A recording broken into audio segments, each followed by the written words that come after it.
सुप्रिया सुळे बोलतायत, पाहूयात. कारण का मी लोकसेवेत आहे. कुटुंबातील लोक आता अशा भावना व्यक्त करतायत. एकतर माझं कुटुंब हे वेगळं आहे. माझ्या कुटुंबात कधीच माझ्या मनात अंतर नव्हतं.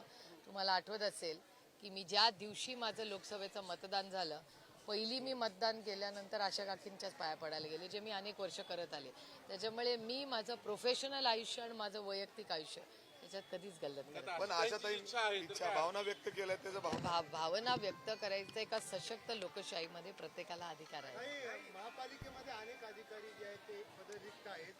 4 अतिरिक्त आयुक्त जे आहेत ते रिक्त पद आहेत. त्यामुळे नागरिकांची कामं नाही, रिक्त पद ही अनेक ठिकाणी आहेत. म्हणजे मग पोलीसमध्येही आहेत, म्युन्सिपॅलिटीमध्ये पण आहेत. त्यामुळे मी आता बघते निवडून आल्यापासून सीएमच सगळ्यात ऍक्टिव्ह दिसत आहेत या सरकारमध्ये.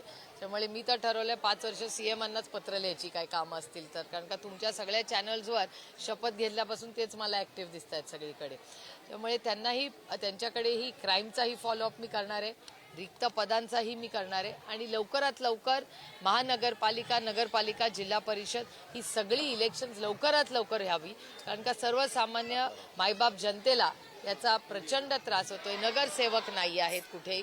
त्यामुळे हा निर्णय लवकरात लवकर सरकारने घ्यावा, याचा पाठपुरावा मीही स्वतः त्यांच्याकडे करणार आहे. पण दुसरीकडे सामनातनं जी महत्त्वाचे घटक आहेत तिथनं फडणवीसांचं कौतुक होते की खूप चांगला कारभार करतात. मग मी पण तेच केलं ना.